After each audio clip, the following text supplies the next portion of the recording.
deal with these questions tonight in relationship to what's been said concerning this subject, the 70 weeks of Raymond.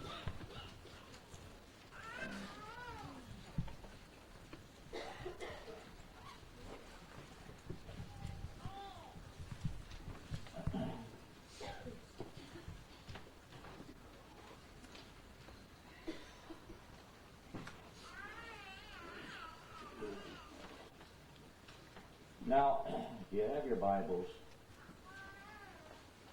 turn with me tonight back in the book of Revelation. And I believe we're turning here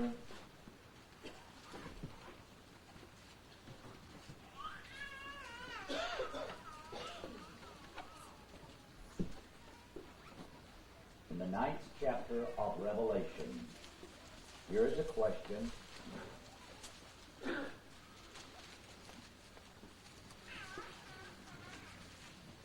And I'll read the question slowly.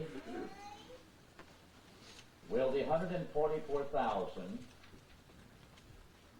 eventually be killed at the end of the tribulation after they have finished their work?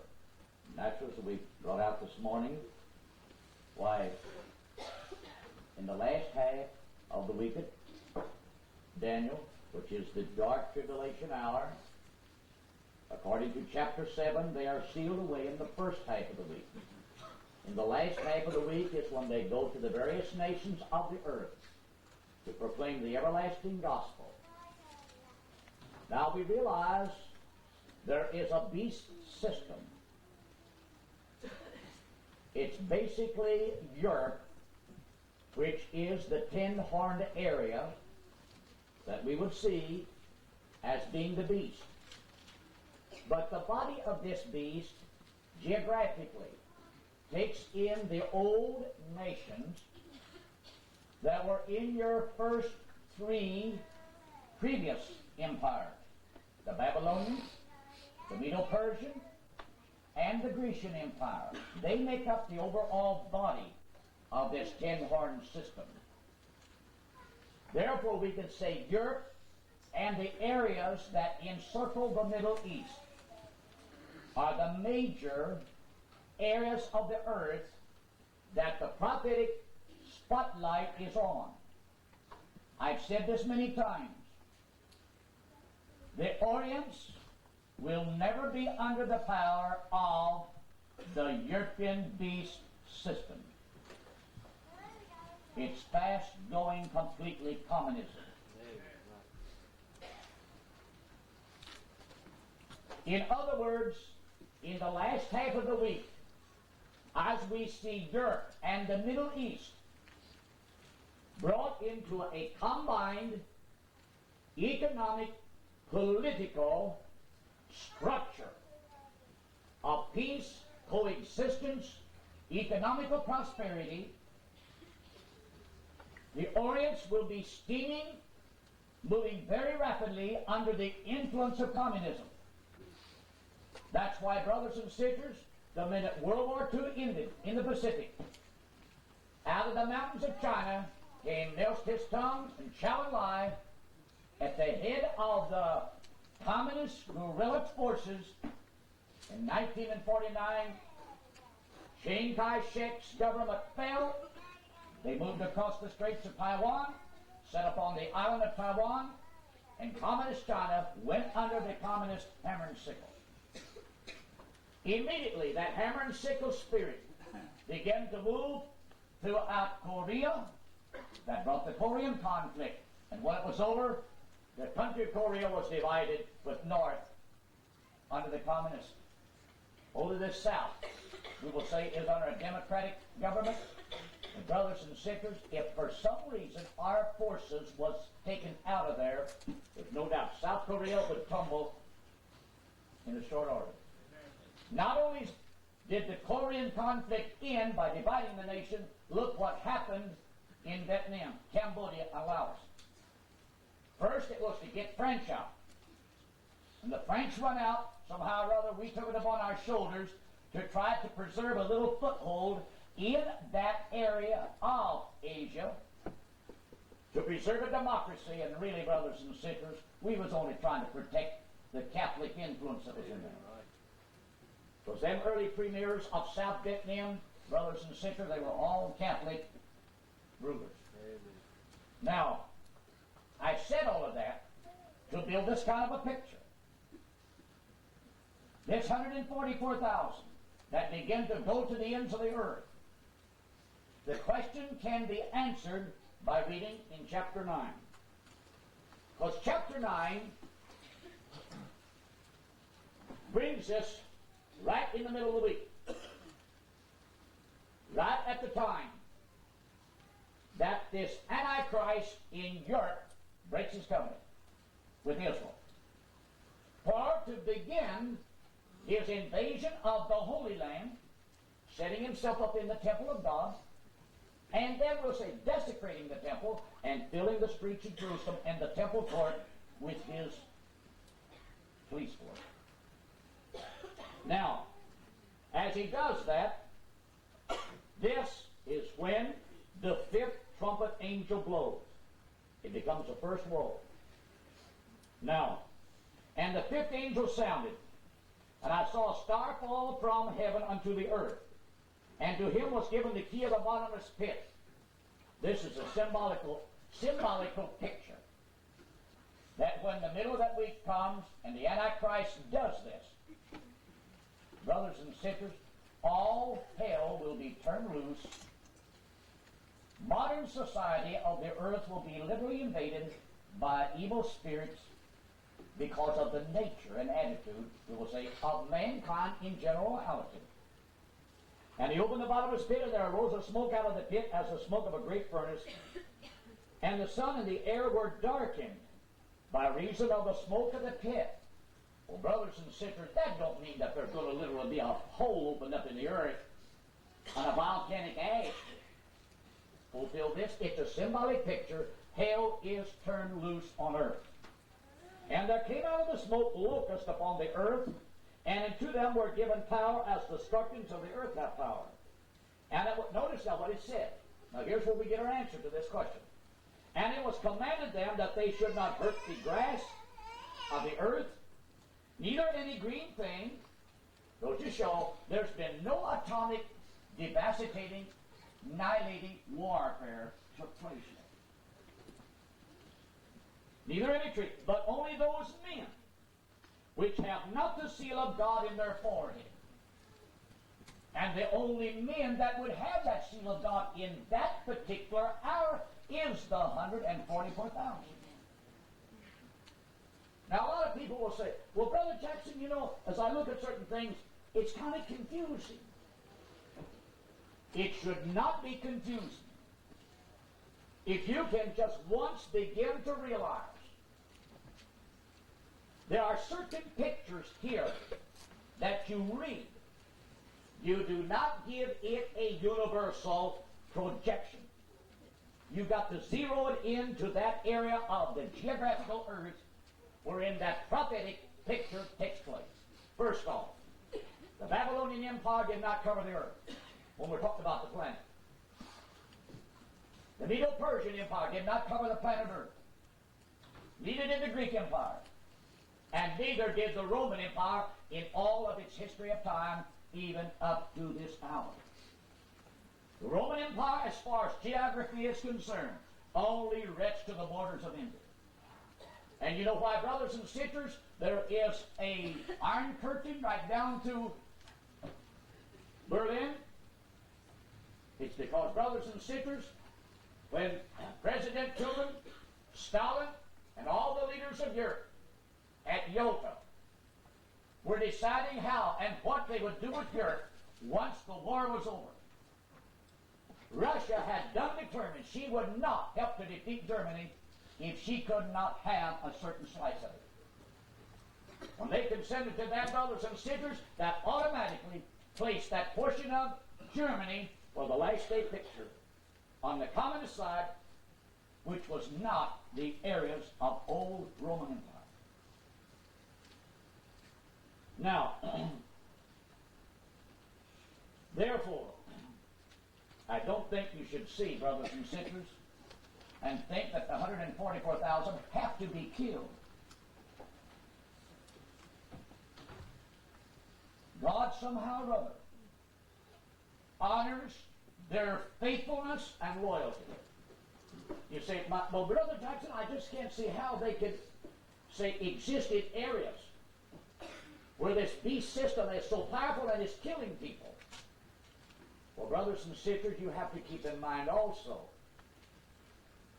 if you think every mortal man is going to accept the mark of the beast in order to be able to survive and live and provide a livelihood for his family, and looking at it that way, you'd have to say then God will kill everything at the coming of Christ, and there won't be no mortal flesh left to even populate it. But you must keep in mind, brothers and sisters, why do that 144,000 immediately burst to the nations of the world? Because it's God's way of warning man, woman, and young people, because those men, brothers and sisters, will know exactly that the minute they burst, we will say, on the scene, that time now can literally be counted in months. Therefore, brothers and sisters, when the moral man of the world begins to realize these men have saw the judgments of God as executed by the prophets, therefore they've got an understanding, time-wise, where the world is living at in relationship to the coming of Christ to rule and reign. Not coming for the church, but the coming of Christ to rule and reign. Therefore, mortal man is made to see that he will not cooperate with such a system. Man will be able to exist under, we will say, trying, economic, materialistic, stressful circumstances.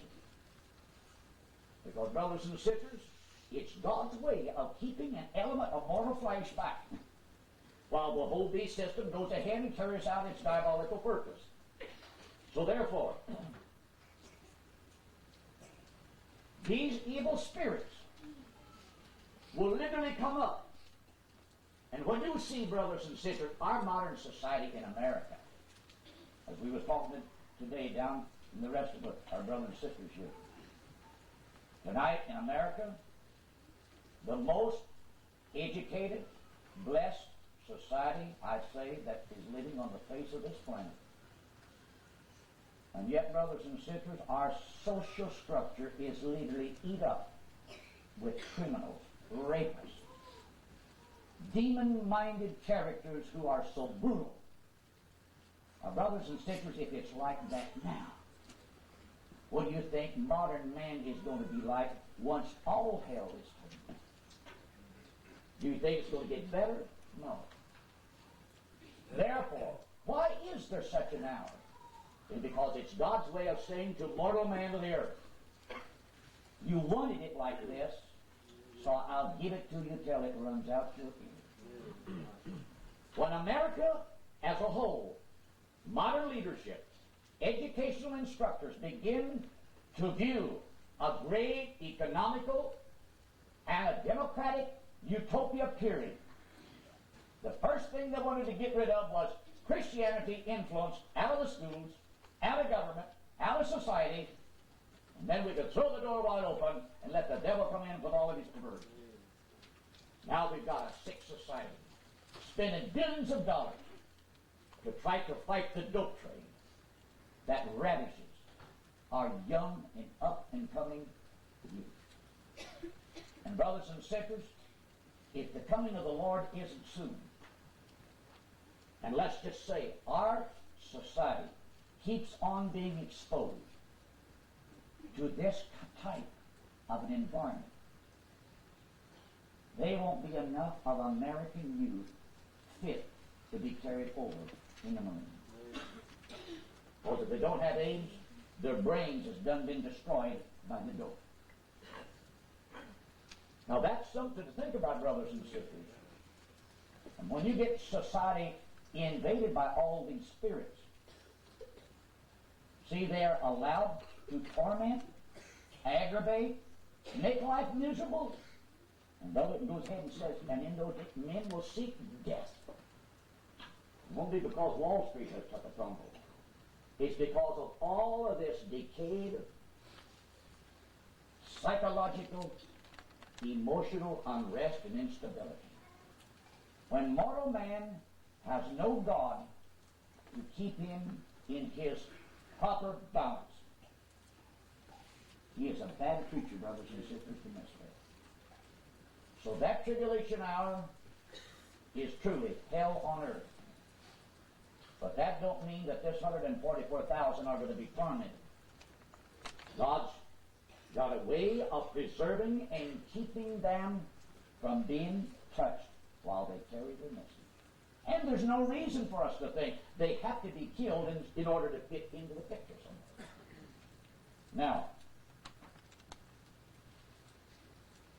that could lead up to a lot of other things, and so let me go at it in this way, because there's another question asked to go along sort of with this.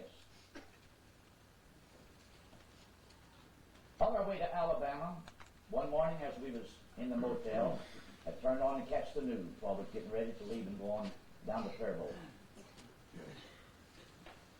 There was an economist, because, see, we had just had our October crash on Wall Street.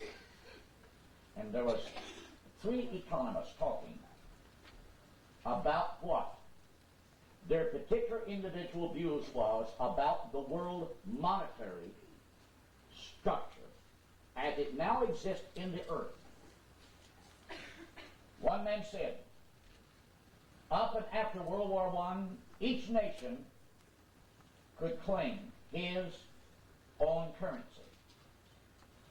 And the United States did very little foreign trade up until shortly after World War II. When I was a little boy, you could hardly find anything in your department store that was made overseas.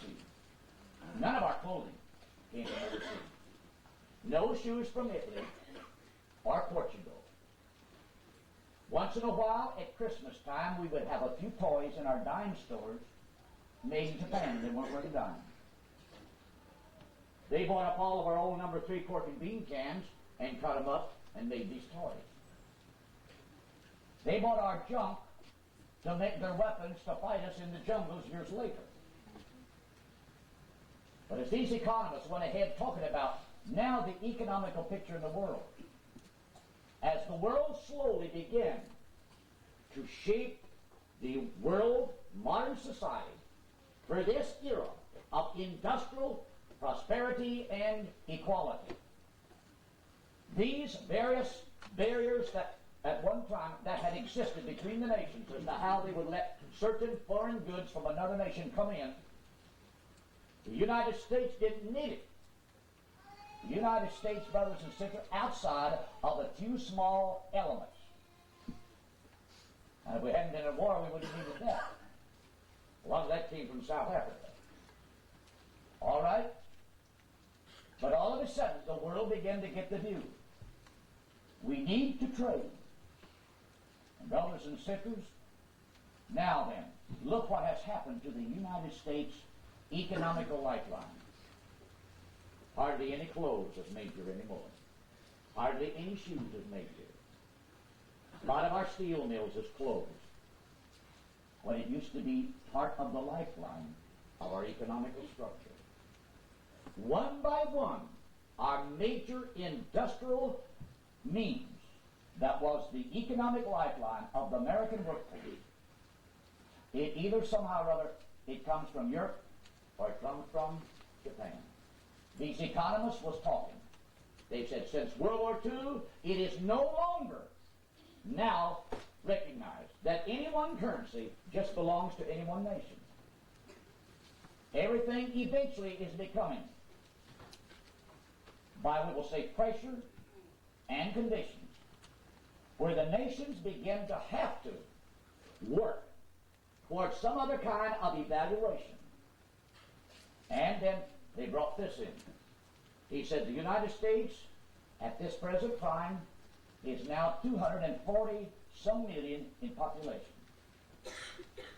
But now in Europe, which we're looking at the 10-horn area of Europe, is now a little over 300 million population, making Europe now, since World War II, a competitive industrial complex to invade our markets with their product.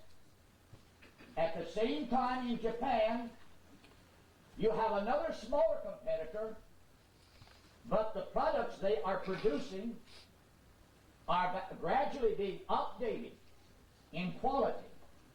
So the two put together, it's literally invading us. And you know, brothers and sisters, it's all because for 40 years the United States was used. Her intelligence from an intellectual, technological, and all of that viewpoint. When the war was over, Germany, France, Italy, all them nations had technicians from our major industries signed up and by contract to go there and build brand new plants from scratch up. Because during the war, the American industrial leaders learned how to produce mass production. We could build a ship in a day's time. We'd have had took months for the European nations to do it. Now that after 40 years, where's America tonight? Slipping out of the picture. Because it goes to show, brothers and sisters, America's lifeline, her great wealth potential, has been taken away. And these men said, Europe is destined to be the next great industrial complex for the future. All because of its mass of people, 300 and some million against our 240 million. And said, and Russia will eventually come shortly after that, because they've got 270, I believe it said 278 million. But when he said Europe, I thought to myself, yes, Europe's getting ready to fulfill her last role and picture in the line of prophecy. Now, I'll keep that one to the last. Will all the vials take place in the last half of Daniel's week? Absolutely. It's wrath. It's not judgment. It's wrath. The trumpets themselves, the first four sounds at the beginning of the week, and when the fourth one has sounded, you come to the middle of the week. And the last three trumpets, which is the fifth and sixth and the seventh one, they sound simultaneously. Why? Because that's the woes that's to be turned loose upon society for that last half of the week. Now, these vials, they are God's way of beginning to take the same things that was judgments, and we will say multiplying that now into the devastating havoc that will reign throughout that time and bring in the coming of Christ. Would you explain how the third woe, and we're right there at that right now, would you explain how the third woe and the seventh trumpet coincide in the last half of the week of Daniel? All right. In chapter 9, we see here the fifth trumpet, which is the first woe.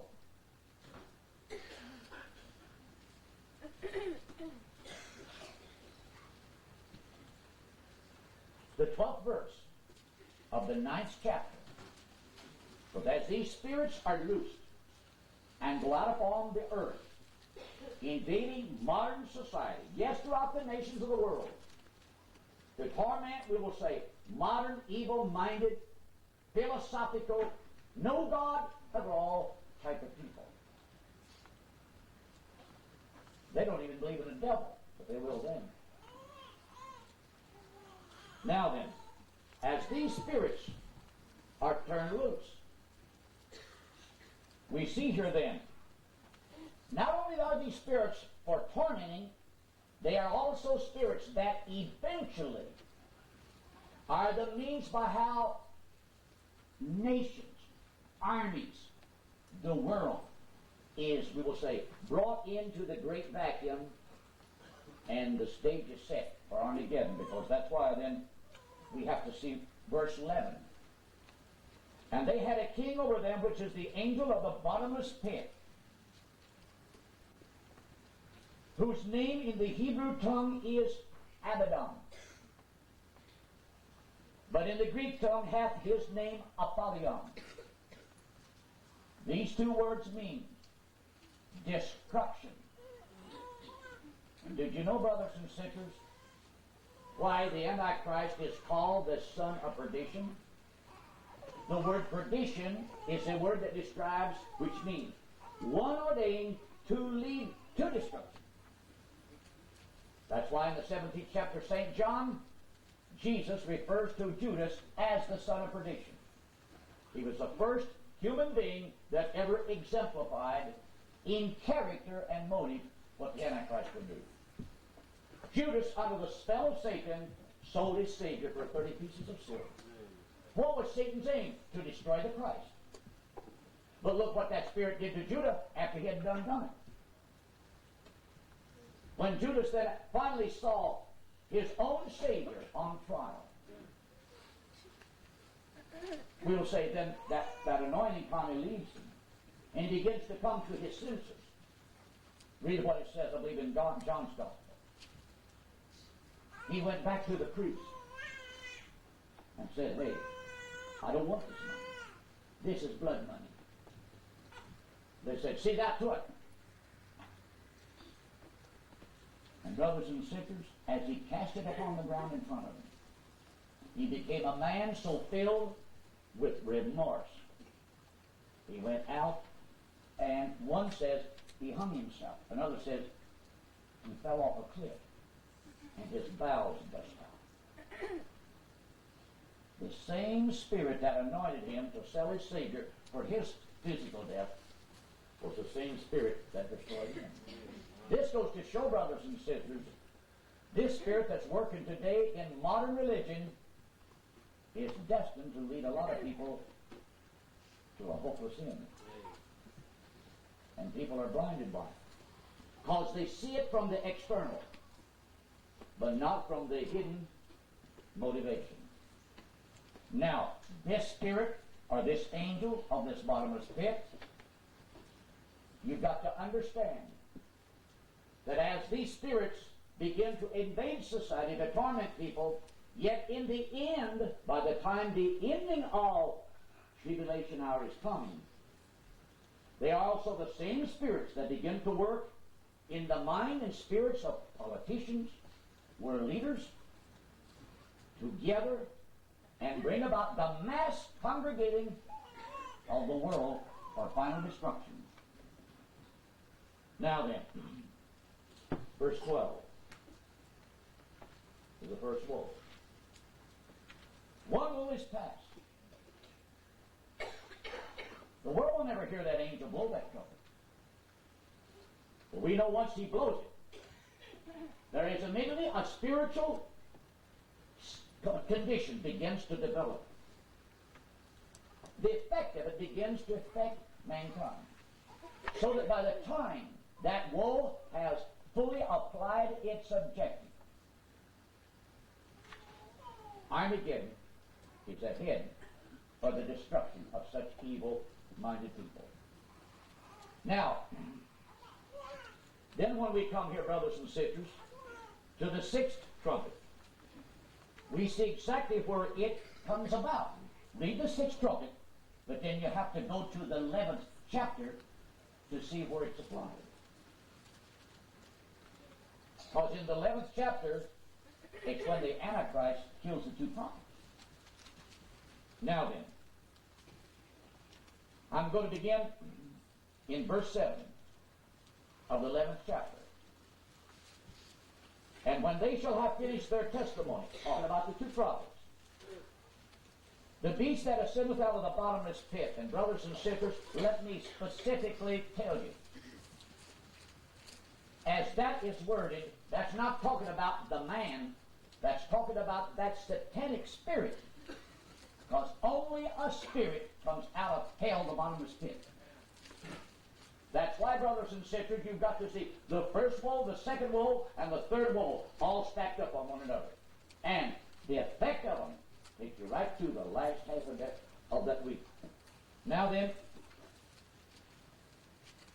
and when they have finished their testimony, the beast that ascendeth out of the bottomless pit shall make war. It's the spirit of Satan.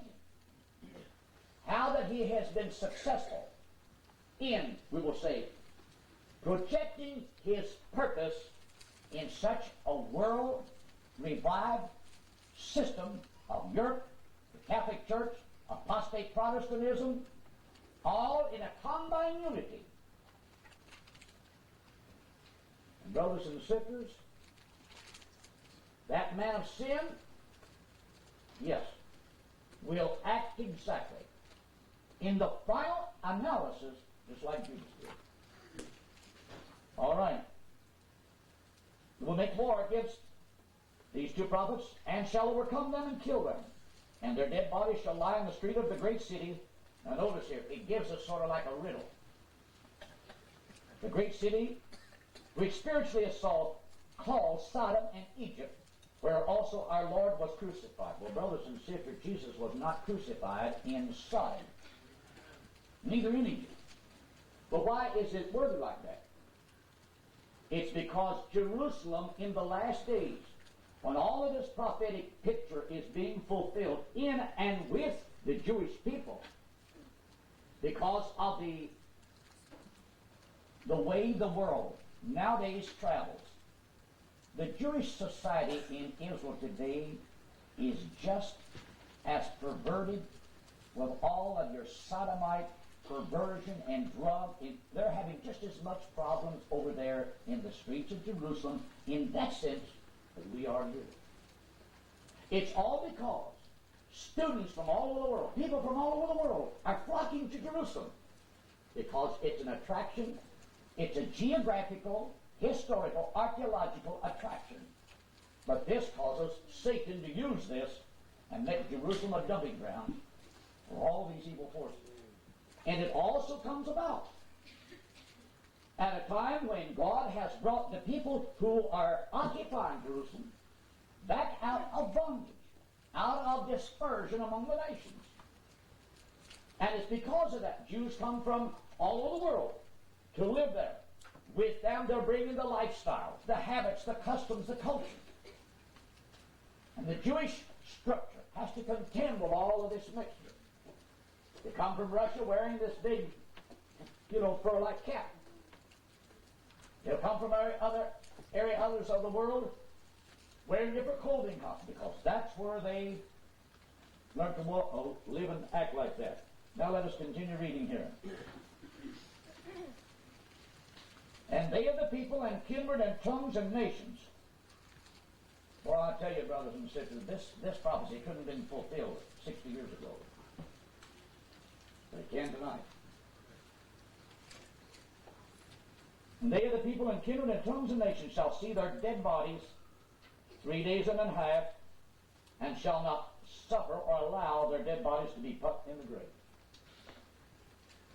Which lets us know, when that Antichrist enters Jerusalem, the first thing he does is go after them prophets.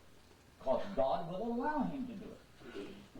And what he does, brothers and sisters, with this great network of satellite communication systems, if they could show the Israeli soldiers with their sticks kicking these fellows, don't tell me, brothers and sisters, people in Canada, people in India, people in Australia, New Zealand, South America, all over the globe will watch the evening news. Because what them two prophets do is definitely going to become a world point of interest. Not only for what they're saying, but it's what they are doing in the judgments that they are bringing upon that political side of the Israeli nation. And the fact the Antichrist now kills them, it's the devil's way of saying, look, what we've done with these. So the world can watch this on the TV screen. That could have never been 60 years ago, but it can tonight.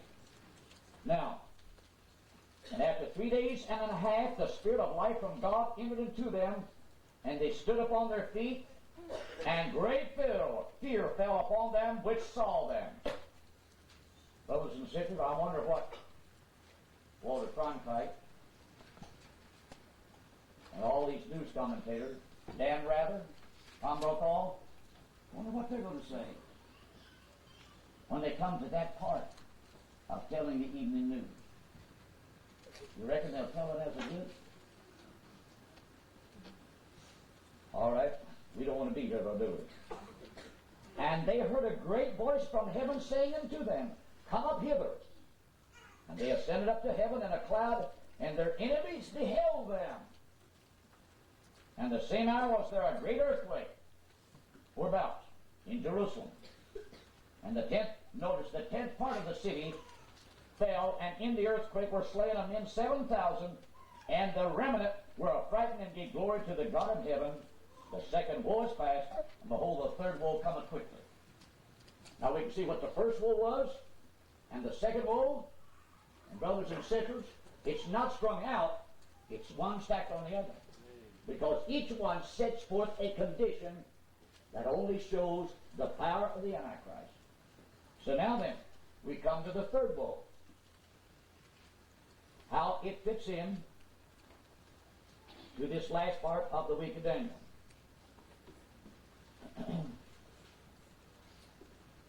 And we're in the 12th chapter of Revelation.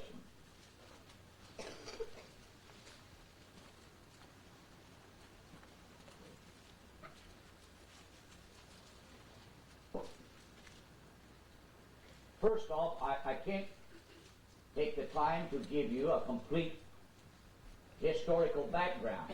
But as you read the 12th chapter, the first 5 verses are a historical profile of the nation of Israel from her very beginning and origin in time, as you see in the Old Testament, bringing her through the dispensation of the law and the prophets.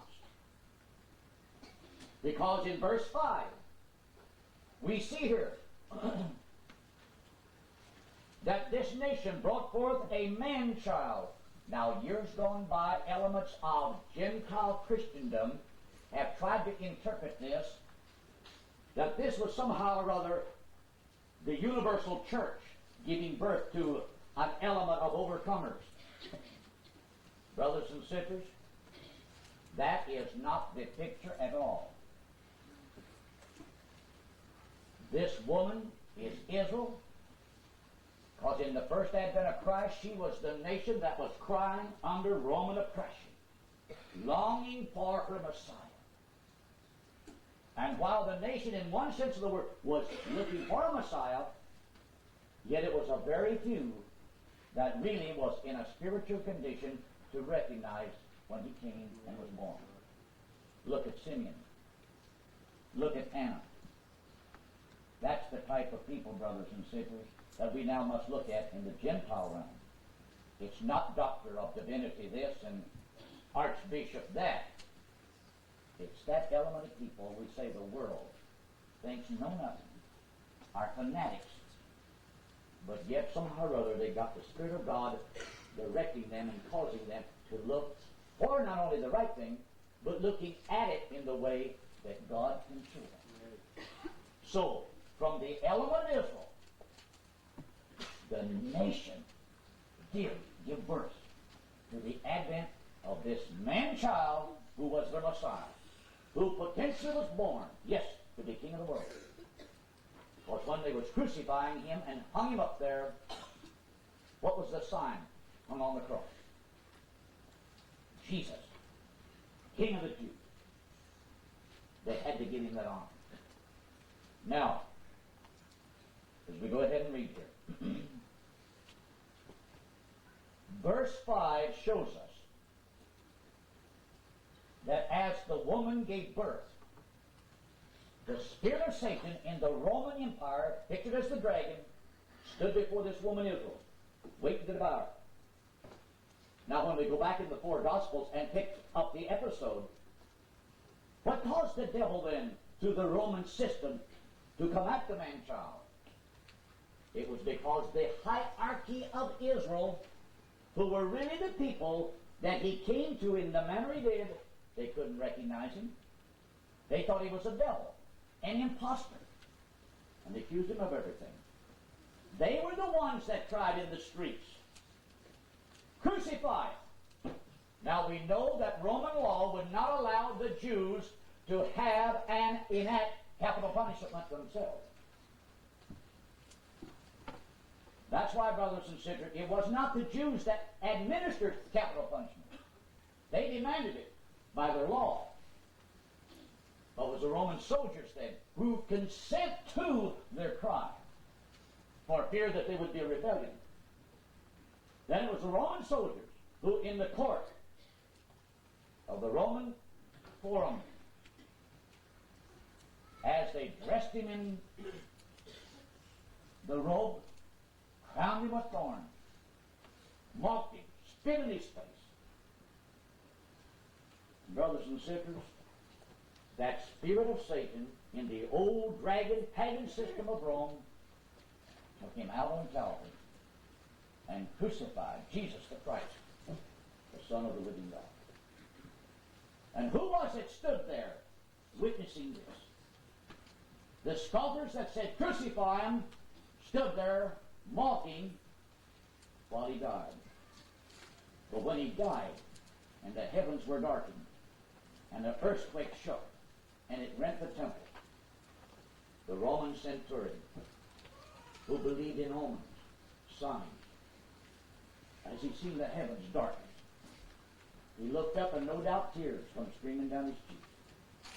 He said, "Of a surety, he was the Son of God." Brothers and sisters, time will never permit, probably, the testimonies that could be dug out of the grave that was on the lips of people who watched that episode. Now, on the third day he rose from the dead, and 40 days later he ascended up into God and to his throne, caught out of sight. And brothers and sisters, that's the end of verse 5. Because in 69 and 70 A.D. fulfilled the words of Jesus, because the Jewish nation did not recognize the hour of visitation, God set his wrath and judgment upon the city and upon the people of that city, dispersed them to the ends of the earth, and he came to us Gentiles to take out of us a people for his name.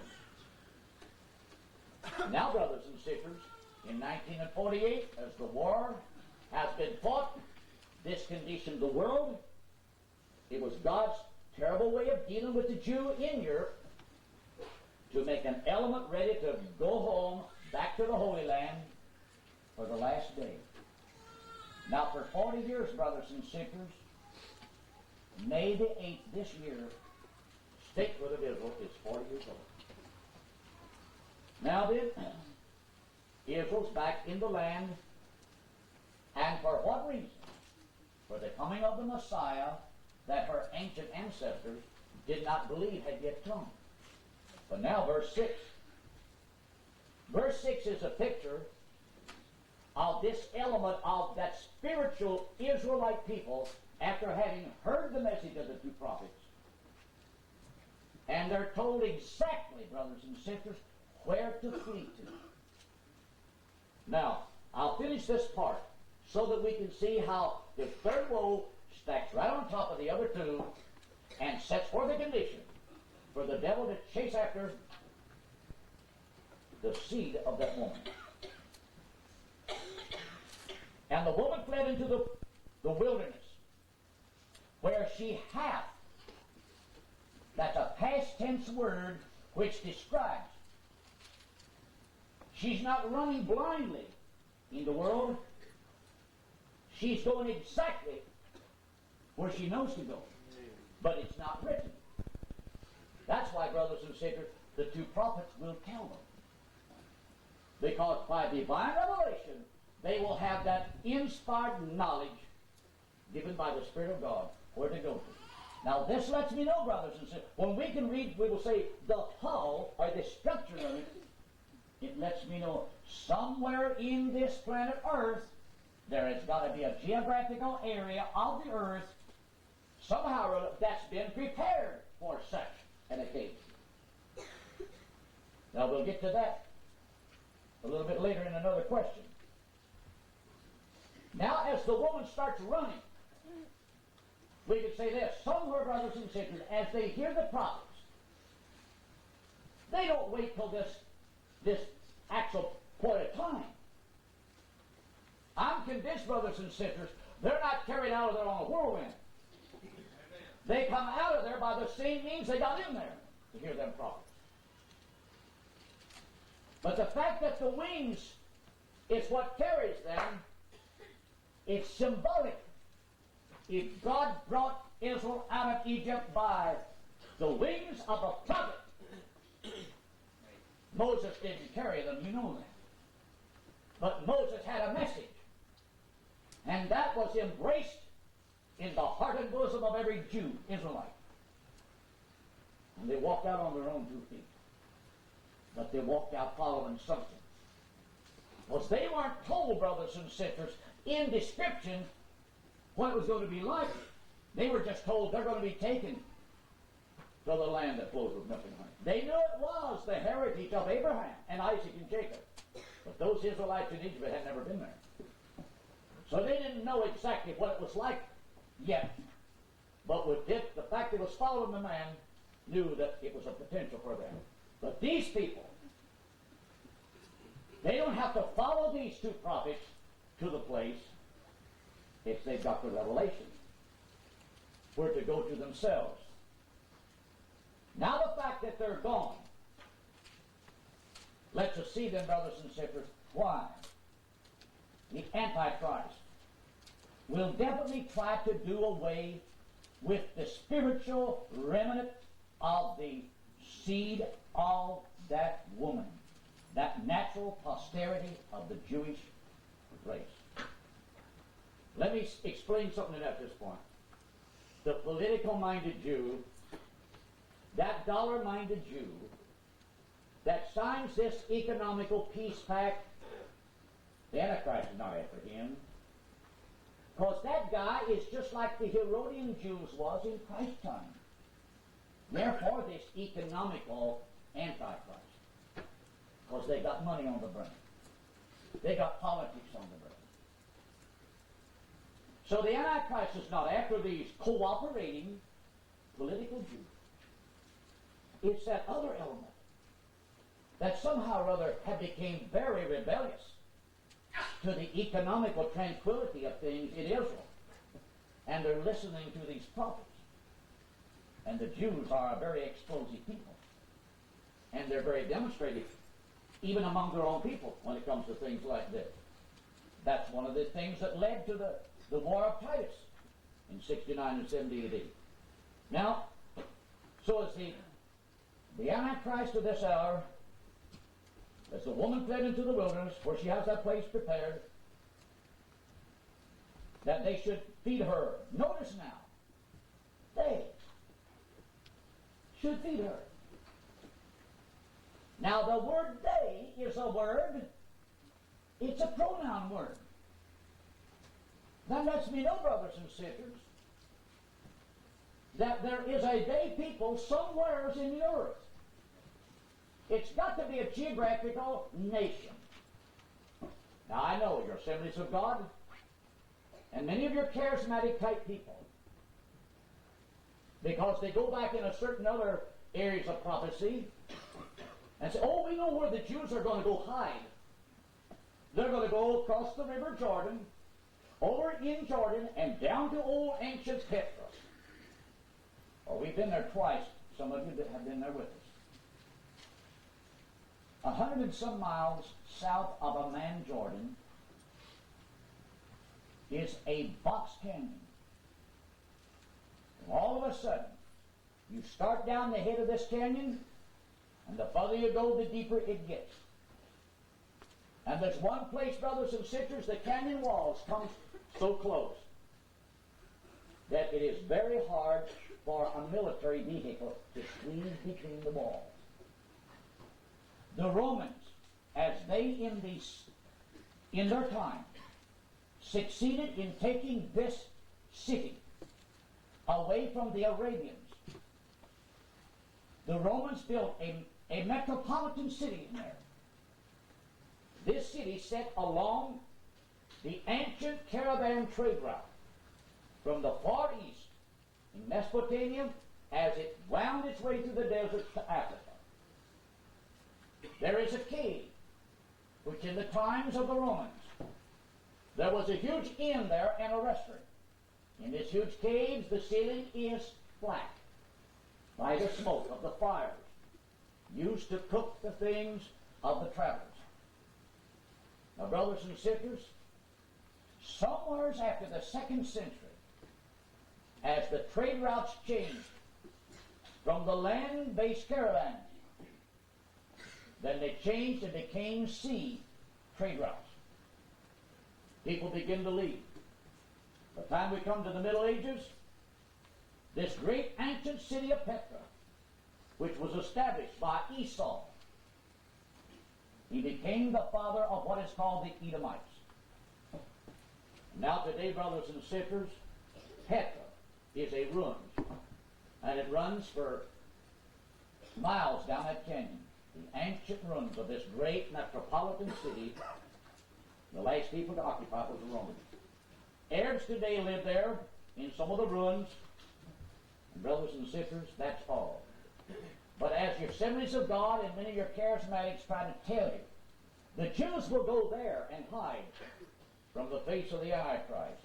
Brothers and sisters, how foolish for people to think like that. I'd hate to be in Petra when helicopter gunships come flying right down that canyon. They can't escape the Antichrist with that type of stuff. It's got to be somewhere, brothers and sisters, far enough from that old Roman Mideast system that the Antichrist knows he himself has not the authority to traverse such a distance. Now let's leave it like that while we finish the rest of this. So the woman knows where to go to. And as she goes there, the place is prepared by God. That they, whoever is the occupiers of such a place, somebody lives there. It's not eagles. No, it's people that occupy this place. But they're going to be a friendly people. Notice that they should feed her there 1,203 score days. That's the exact duration of the 42 months of the Antichrist while he sits in Jerusalem. Now, verse 7. Now we look into the spiritual environment of the heavens. Because we look at it this way. Whatever takes place in the spirit world eventually becomes applied in earthly society. And there was war in heaven. Michael and his angels fought against the dragon. And the dragon fought and his angels. You take that right back to Daniel, chapter 12. The angel tells Daniel that at that time shall Michael stand up, the prince of thy people, and many of thy people that are asleep in the ground will come forth. Now, brothers and sisters, you can read that portion of Daniel right with this. And as this spiritual warfare takes place, and the great dragon was cast out. Now, in other words, brothers and sisters, we can see this. In some way, Satan is permitted to invade at times the spiritual environment about the earth. This is, we will say, is things that sooner or later affects society here as it exists on earth. But as God permits his angels to gain the victory, this is showing God is clearing the atmosphere up here, but he's pressing all that spirit right down on the earth where mankind lives, and Satan must carry out now his last diabolical plot. Now we notice this. And the dragon was cast out, that old serpent called the devil and Satan, which deceiveth the whole world. He was cast out into the earth, and his angels were cast out with him. And I heard a loud voice saying in heaven, now is come salvation. But the word salvation there, brothers and sisters, has not the meaning that you and I look at salvation now. It means when that hour has come, now will be the terminating point. Who meets the condition of God for a millennium preservation, and who don't?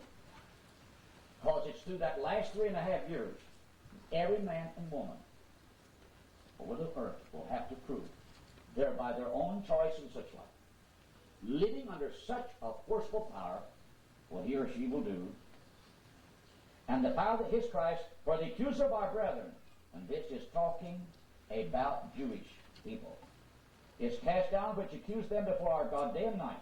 And they overcame him by the blood of the Lamb, that's the foolish virgins, and by the word of the testimony, that's Jewish saints.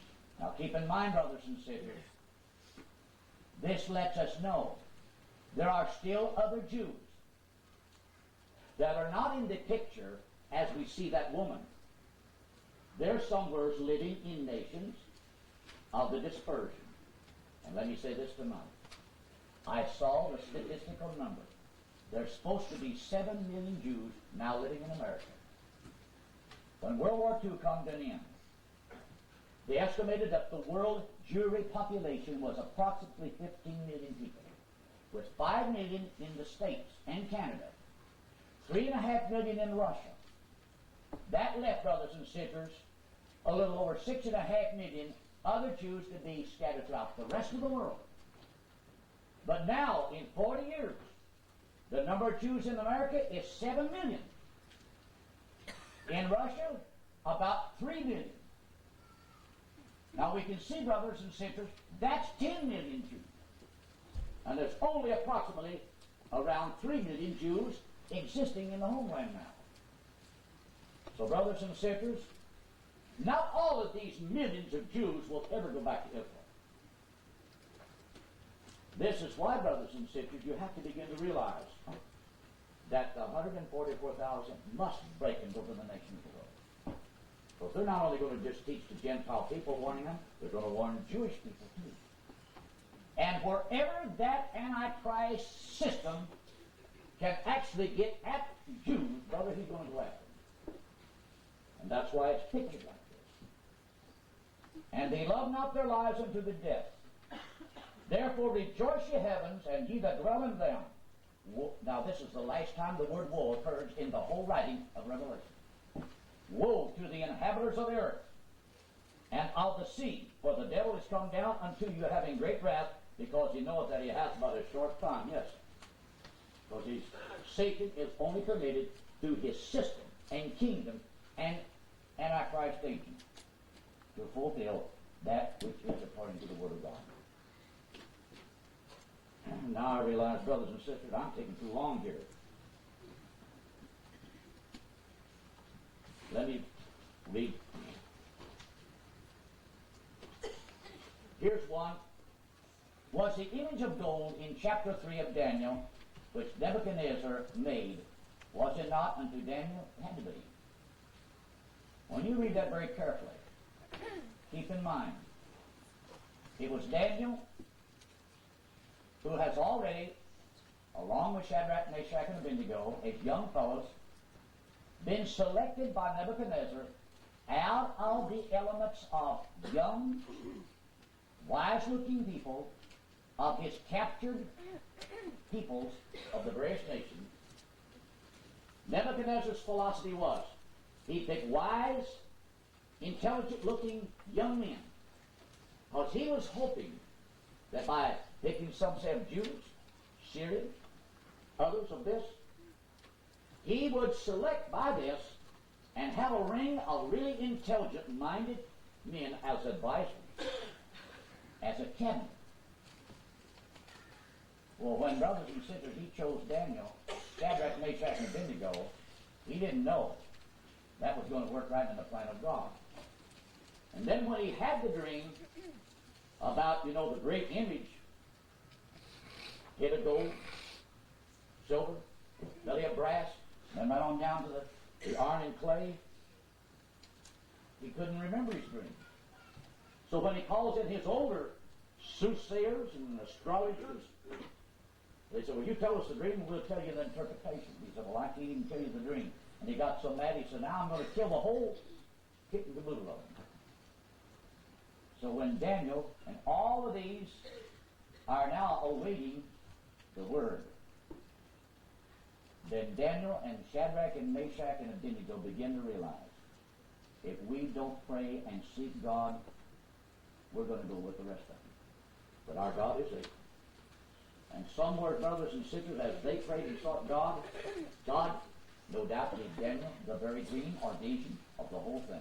And when he comes right in before Nebuchadnezzar, I imagine Nebuchadnezzar looked down as a great big king, and all of his royalty attire, and looked down at that little insignificant character. But as Daniel stood there and addressed him, and finally he began to talk to him and tell him what the dream was, then Nebuchadnezzar realized that the God of heaven was in him, that he'd talk to him like that. Then the next thing was, King Nebuchadnezzar made a great image of gold and set it out up in the plains of Shinar. And he sent word throughout all of his ambassadors, up on a certain day at a certain time, when all the instruments sound forth. Let every man and woman, boy and girl and such like, all over the kingdom, fall and worship. See, it's all concealed in unwritten word. What was this image?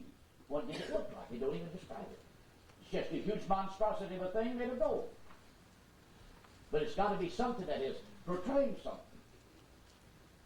But when these wise men didn't see the three Hebrew children, Shadrach, Meshach, and Abednego, falling down, they went and tattled on him. Why didn't they tattle on Daniel? The king didn't demand Daniel to worship himself. Daniel is the silent figure. How many can realize that? That's why there's some things you have to read between the lines. It's there you see the silent figure. But because Shadrach, Meshach, and Abednego, they were Hebrew boys just like Daniel was. But that image was an image, a sculptured expression of Daniel. But it was Nebuchadnezzar's way is to adore the God in Daniel. But the God of heaven doesn't want to be adored like that. See, that's why he has it written in the law. Thou shalt not make unto thyself any graven image of any form or likeness or similitude. Why? Because God is not a God that dwells in such likeness. He's an invisible spirit. Now, will the rapture be before the two prophets? Brothers and sisters, here's the way let's try to look at this. We know they prophesy 1,203 school days. That's exactly 3.5 years. But as we look toward that period of time, from the Western world, Europe, the Middle East nations, in the political aspect, the Gentile church is still living here now. And we're moving, time-wise, toward that hour. When we look at Paul's revelation in Thessalonians as he wrote, he had the right to second letter to the Thessalonians on this basis. He says, now concerning the coming of the Lord and our gathering unto him. Well, that's talking about the translation. He said, that day will not come except there come a falling away first, and the man of sin be revealed, the son of perdition. Now, brothers and sisters, as we're Gentiles looking for that hour, we've got no written scripture to put a pinpoint. Don't never try. That people to get all fouled up. Right now, to know just at what time, that's not even important. The main thing is, we know Paul said, the man of sin shall be revealed. Now we must begin to realize, brothers and sisters, we know what his system is, don't we? We know where his throne's at, don't we? We can see already that through centuries of time, these many agents that sit on that throne, they're the minor Antichrist agents. But one of these days there will be a pope. It could be this man. But if not, he will be removed over the scene when the right one comes. But let's just say that he is. Does he know it? No. Does he anticipate being it? No. Do you think Judas, 3 years before he did what he did, knew that he was going to do it?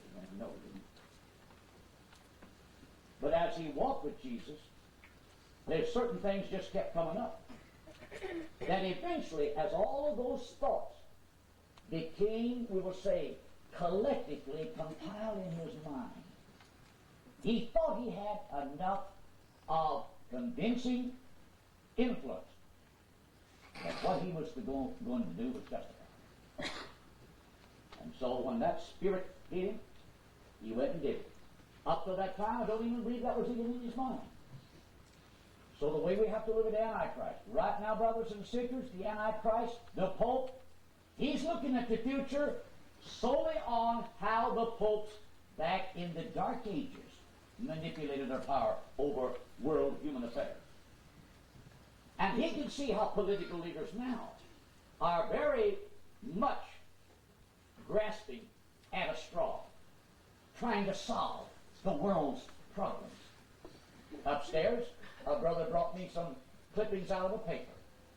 Now the Pope is saying, for the nations of the world, throw their arms away.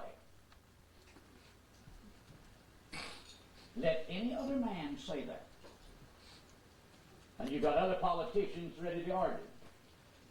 But let the Pope say that, and they all lend an ear. Well, as we get closer to that hour, as I've said before, the Pope himself, brothers and sisters, is not the designer of the trends of military or economics or how to make a mark, put a mark in people's hands or forehead. He's not the designer of that. All of that's coming about, brothers and sisters, by other technological means. And it's how Satan entwines himself in society, in man's affairs. It's just that the fact when the Western world has reached that hour of time, by no doubt a terrible war in the future. They could call it World War III. It's not Armageddon, but it's a war which is the pressure, the prophetic picture. Military men, political leaders, economists will have been so shook by being brought to the brink of some kind of a catastrophic end. They'll be willing to take everything they have fostered and turn it over to a neutral brain to execute it out. The Pope did not design the common market. How many understand what I mean by that? The Pope did not design NATO. The Pope is not the designer necessarily of church unity. All of this has been coming about, brothers and sisters, by various denominations even 40 years back, working towards this thing. It was Pope John then, as he looked upon what the World Council of Churches. Then he was the first Pope to look up and said, that we may be one.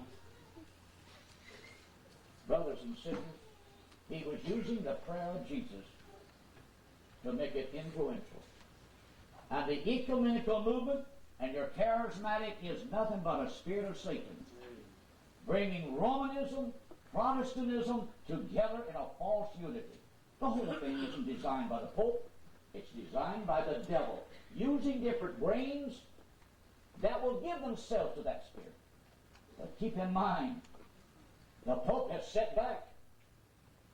And don't you ever dare to think he will sign any kind of an agreement with Protestantism that leaves the Pope out on a limb. He'll be the master. Even Oral Roberts thinks it's a pretty good thing. So, brothers and sisters, somewheres as that hour approaches, and the world is pressured to blend themselves, as it says in the 17th chapter of Revelation, that the 10 horns will give their power unto the beast system to fulfill the word of God. Then, brothers and sisters, as we are moving, I may be dead, some of you may be dead, but there will be a living element of the bride church watching this as it materializes in world affairs. When they begin to see the world in the political framing then, beginning to turn over the structure of unity, economics, what we would call for a united world system, there's only one neutral agent they can turn it over to. The Pope will not have to sit down and write and write and write and write. Now let's make an army like this, and let's make money like this. It's already been done. All he needs to do is take command of the reign. And he's right back exactly where he was in the dark. World leaders listening to him and ready to carry out his plot. Now, brothers and sisters, somewhere as we begin to see the world shaping for that hour, then that's where, brothers and sisters, the 7 thunders come in. And I'll have to say, the 7 thunders will definitely be to the bride of that hour. Spiritual-wise, informative-wise, what the 2 prophets are to Israel as the week does set in motion. Well, we're here when they announce on the news how the Pope has designed this agreement with Israel and the Mideast nations. That's immaterial. If we're here 3 weeks, 2 months, that's immaterial. The main thing is, brothers and sisters, we know what we're looking at if I am here. And we know what we're listening for. But brothers and sisters, I'll say this. When the world begins to see that man of sin, you can definitely say that's what Paul said. Then, brothers and sisters, the same Paul that said that also said in the other Thessalonians concerning the coming of the Lord and our gathering together unto him, the translation, that we will be changed in a moment, in a twinkling of an eye. So, brothers and sisters, to become technically motivated, as to say, will we see the prophets? There's no doubt. Possibility we could.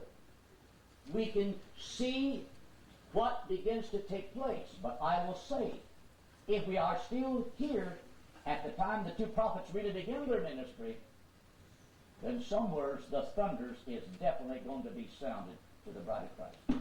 Because those thunders is no doubt informative, prophetic insight to the bride. How she's to look to the immediate time she lives in, that's to prepare her for that translation. Remember, he's not coming as a thief for her. He's coming as a thief to the world in the fact that he takes her away. And such a thing has happened. Now, I think I've got one more here.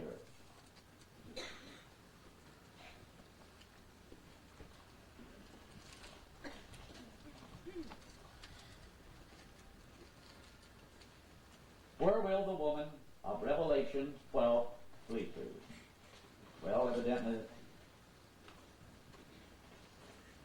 different ones note what I've said. Revelation 13 shows us, in the first 10 verses, I believe, the old European system. It's restored. And we can see that tonight standing and existing. There's 10 economical United Nations of Europe now. all in an economic pact. It's called the European Commonwealth. When Spain and Portugal entered, that finished the area of the old 10 European horns that broke away from the geographical Roman Empire after the fall of Roman influence. Tonight those 10 horns are back. Now, as I've tried to explain this tonight, we notice now in the 11th verse and on through the 18th, it's talking about another beast. This is definitely America. Not America in its original birth. When the United States, as a little nation, began to be born, we must look at it. It was born by the 13 colonies on the eastern seaboard. Now, brothers and sisters, I haven't got nothing but an 8th grade education. But through the years, I've read a lot of history after God called me to preach. Now, any of you know a thing about American history? When the 13 colonies fought the British Revolution, they were not yet states. They were New England colonies on the eastern seaboard. St. Augustine, Florida, was already a growing city, which was not even in the war. What about the French in New Orleans? They weren't even in the Revolutionary War. What about the Spanish European immigrants that had been flowing into the southern part of what we call the United States? You take all of them, Santa Fe, New Mexico, San Jose, California, Santa Cruz, all up and down that western seaboard of California, as early as 1600, Spanish villages and towns were springing up. But in the east, there was 13 major colonies that have grew. And they're basically Protestant-oriented. And by the time they have come to, we will say, a terminating point, America is just a great big continent, and Europe has sent people here of various countries, and it's how colonialism was affecting the New World. But when you see them 13 original colonies, how they begin to reject the oppression of the English crown. Because as England grew in the great colonial period, she was taxing her outlying territories because it's the way England grew as an empire. The British colonies decided, we've got to throw this yoke off. And the war was fought. After the war was fought, it was then, brothers and sisters, that many of some of your ancestors marched over the Cumberlands through the Daniel Boone period. This wasn't even a state. After that became states, then's when the government slowly began to acquire the other vast areas of what we now call the United States. Now that's how America grew. And because the government was designed in the Constitution with God as the architect, it was designed by Protestant-minded men who was familiar with how that Catholic spirit had ruled and affected mankind in Europe.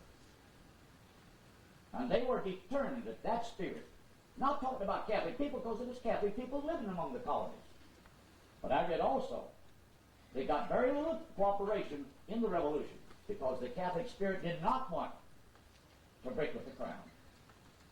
Some of the colonial leaders went to Montreal, Canada, asking for help. But because it was Catholic, they got no help to fight the crown.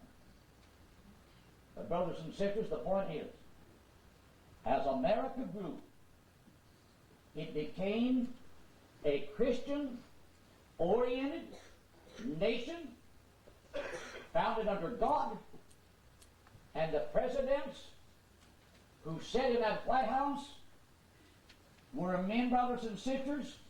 They were not against Catholic people, but they were against the power of that church system as it existed in Europe. They were bound and determined it will not take place in America. But as the nation grew, it lived as a lamb.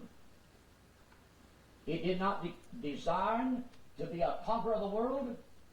But somewheres John in our hour saw this lamb, spake as the dragon.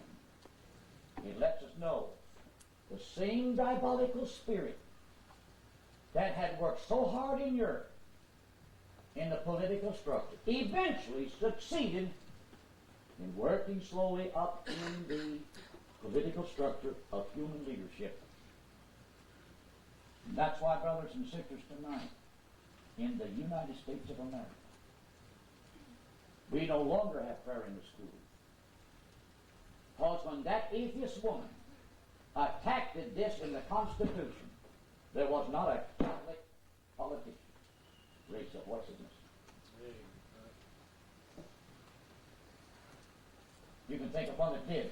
Now I'm talking about a Catholic politician. I'm not talking about the Catholic down the street.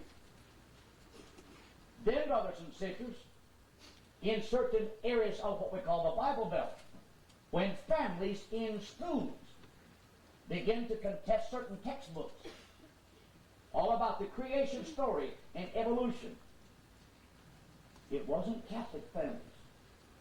It was Protestant families. And not one Catholic has ever came to defend one of those things. It goes to show, brothers and sisters, the political spirit behind the system always pits two ends against the man. Now, brothers and sisters, I can say since World War II, America as a nation has politically and socially acted just like that. Because to speak as a dragon means it speaks with a forked tongue.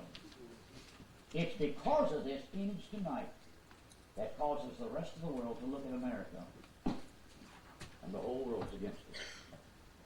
When we were a Christian nation that we could hold our money up in God we trust, and we didn't entrust in the atomic bomb we had. I preached this one time in a memorial service. The United States never did seek a world conquest. She's always been brought into war when other people somewhere else were oppressed. And to their cry and plea, we went and fought for them. Twice we defended Europe to keep two madmen from walking all over creation. Look what we did, brothers and sisters, in the Orient to free the Philippines, Okinawa and them from the Japs, only to turn right around and 40 years later, it's all going right to the Congress. We could not win another war like World War I and II if we had to. Now, brothers and sisters, some words, it could be that God intends to judge America in a short time in the forefront.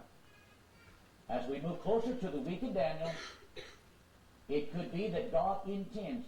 If this place is prepared by God, then you can rest assured it's going to be somewhere a nation. Whether it's the United States, Canada, or what. It's a place God's going to prepare.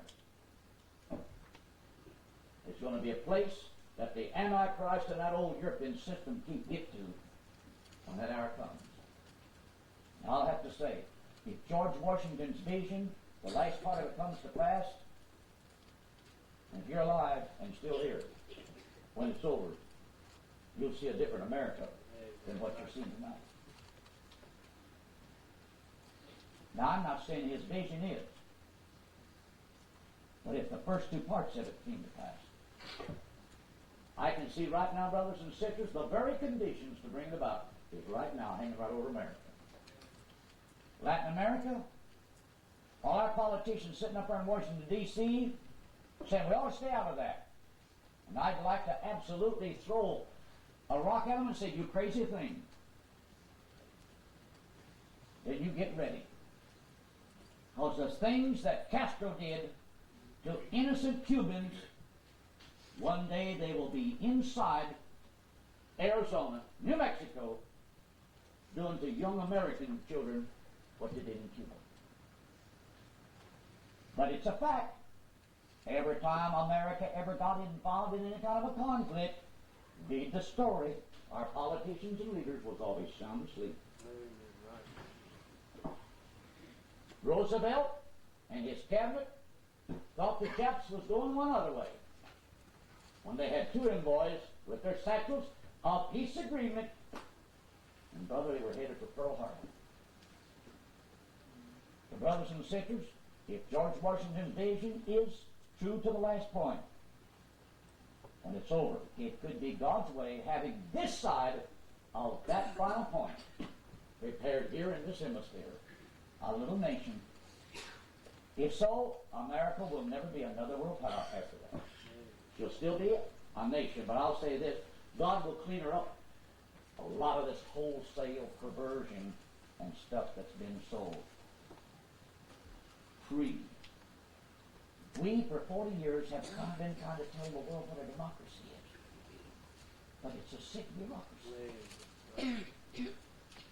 A true democracy, brothers and sisters, don't put a baby in a rattlesnake and say good. A true democracy that's ever going to flourish and be healthy has a way of exterminating evil. If the human body has to have means of coping and throwing off invading diseases, so will a true society have to have the same method. Because good and evil cannot coexist. The brothers and sisters tonight, I'm not going to say no more, because you know what? They'll say, Jackson said they're coming to America. Well, they're going to go somewhere. And the reason I say it could be here is because there's more Jews here than there is in the rest of the world put together. And brother, they're strong. I don't say every one of them is going to survive that hour. But it could be that somewhere in the Western Hemisphere is where God will prepare that place for them. Heavenly Father, take these words tonight and use them, Lord, however you see fit. We're thankful, God, for such a book. And Lord, I'm a mortal man.